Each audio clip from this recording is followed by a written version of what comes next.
And I was wondering where he found that in the bill, but he just informed me it was just something he was saying that we should add on. And maybe I thought I should start from there. One, Honorable Speaker, just to inform the House that part of, without anticipating debate, Honorable Speaker, with your indulgence, part of the laws that are before this House due for second reading is a tax procedures bill that has a provision that is making post-retirement medical contributions of up to 20,000 shillings down from 10,000 shillings, tax deductible.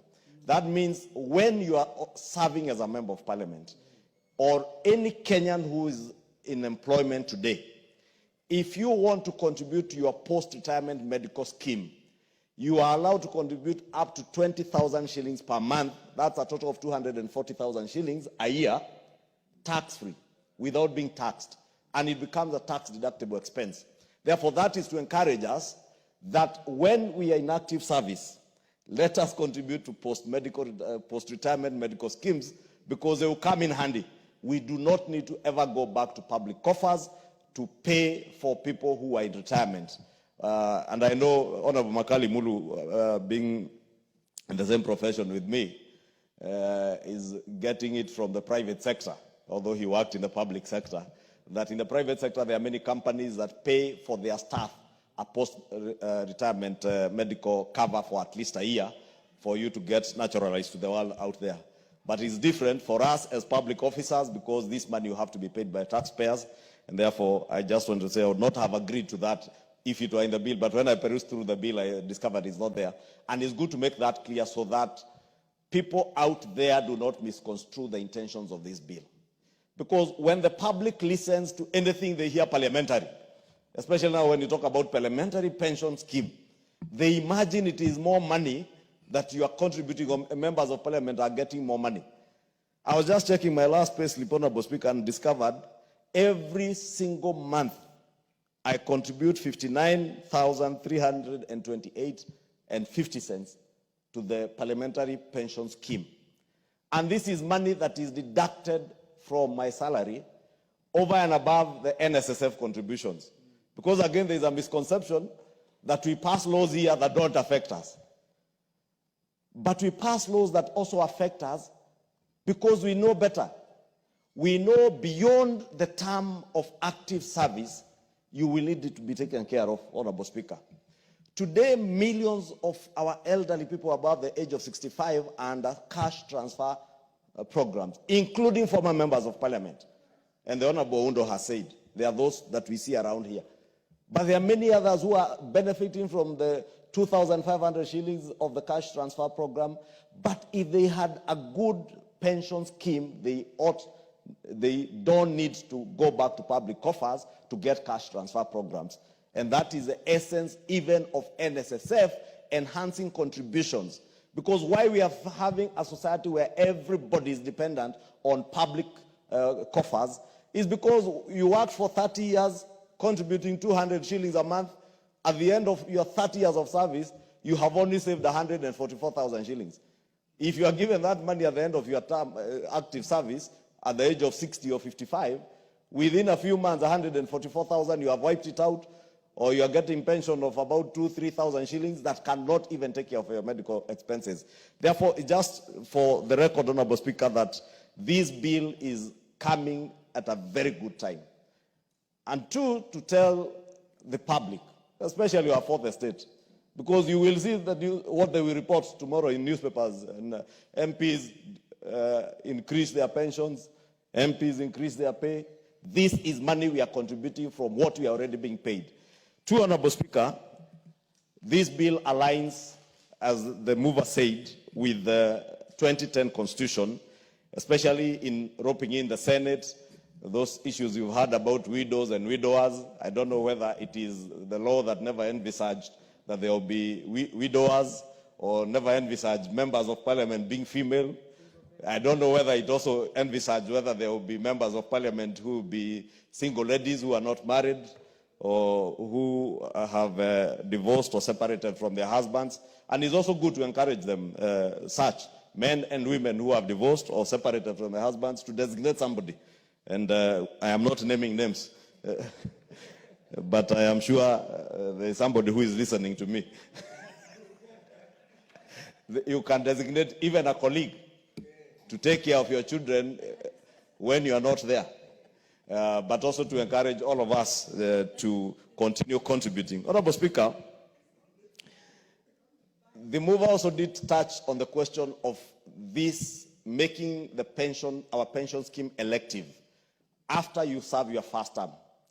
And it's good for those of us who are serving our first term to know you get your gratuity at the end of 5 years. If you do not make it to come back for a second term, that is all you get and you don't benefit from a pension. If you ever come back, as a mover said, you can elect to contribute the gratuity that you are paid back and continue saving for your pension so that after your second term, you continue to benefit from pension. This gratuity is very enticing, Honorable Speaker, but those who have left this house will tell you, within a few months, because you choose to continue living the way you are living as a member of parliament, within a few weeks, it is gone. And those members are left very desolate. Now we have an opportunity, and I would encourage even those who lose elections, please don't take up your gratuity if you intend to come back. Keep it with the pension scheme, and I liked something that the Honorable Chokonga has shared with me here, that probably, and I would encourage the move of this motion, this bill, we need to move this pension, the parliamentary pension scheme, we move an amendment to keep it in parliament, so that the administration of the parliamentary pension scheme is administered in parliament by the Parliamentary Service Commission. And Honorable Chepkonga is a former commissioner of the Parliamentary Service Commission. He can guide, and I would encourage him to bring amendments to make sure that this pension scheme is administered by the Parliamentary Service Commission, because they will relate better to the struggles and the needs of members of parliament than those in the National Treasury. When you live and you are old and elderly, you find your children now are the ones in the National Treasury. Honorable Kwenya, they will not care who you are. Some will be your grandchildren. They will just be asking this old mzee, and they don't know how much you struggle to improve the lot of the people of Kinangop and Kenyans at large, including them. But members of parliament who will be in this house serving in the Parliamentary Service Commission will be able to relate better with the struggles of a member of parliament. I therefore encourage the Honorable Chepkonga to liaise with the Honorable Makali Mulu to have the administration of this pension being administered by the Parliamentary Service Commission, not the executive in the National Treasury.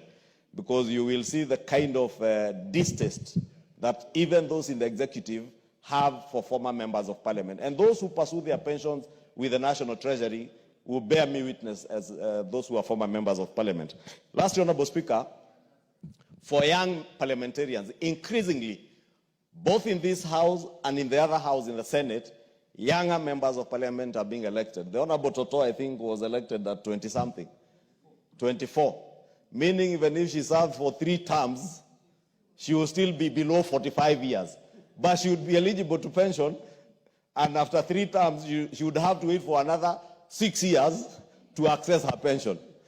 Now, we are creating a provision where the Honorable Toto, after serving her 3 terms, can still access her pension below the age of 45, Honorable Speaker, which is a good thing because, as Honorable Makali Mulu said, you may fall ill or something may happen. You may even be faced with an accident that incapacitates you and you are not able to work, but you have pension that is being kept somewhere by an administrator of a pension scheme, and you cannot access it until you get to the age of 45. You may even die before getting to 45, and you leave your money being enjoyed by others, Honorable Speaker. And it's good, Honorable Speaker, to remind all of us, in conclusion, Honorable Speaker, and I know many members of parliament are usually threatened by, especially around this time, you'll be told, and allow me to say it in Swahili, utatupata 2027. Utaenda nyumbani 2027. Yet you go home every day. I don't know if there's a member of parliament who doesn't go home every day. You go home every day. So nobody should threaten you that you will go home, because you go to your home. The question you should ask yourself when you are here, the day you are not serving as a member of parliament, how shall things be for you? So that you don't feel threatened by anybody, threatening you that you will go home. You will go home and continue living your life as you lived when you are a member of parliament. Take care of yourselves, take care of your pension, contribute even to NSSF if you can contribute more. You can elect to contribute more, because that is what will take care of you when you are home and you are not working. Because inevitably, you are growing old. A time will come when you even choose to retire. You don't have to be to go home because somebody threatened you or somebody decided you are no longer useful. You could also choose to retire. And when you choose, it is what you contributed to your pension that will take care of you, Honorable Speaker, beyond your active life. With those many remarks, Honorable Speaker, I beg to support this bill, but to point out, for purposes of the media and those who propagate lies against this House, the parliamentary pension scheme is a contributory pension scheme where members of parliament contribute their money from their salaries. And like every other employee who is in a contributory pension scheme does, so do we. So nobody should start peddling rumors and propaganda out there that what you are doing is giving yourselves more money. There is not a single shilling from public coffers that is this bill, and Honorable Makali Mulu sits in the Budget and Appropriations Committee. He will tell you that this bill, when it was scrutinized for money bill effect, there is not a penny or a cent or a shilling of public coffers that will come from the public coffers to support this scheme. And indeed, that's why I support even the idea of having its administration in Parliament and not in the executive, so that we take care of ourselves in old age and beyond our life in active service to the nation. Thank you, Honorable Speaker, and I beg to support. The Honorable Nikal.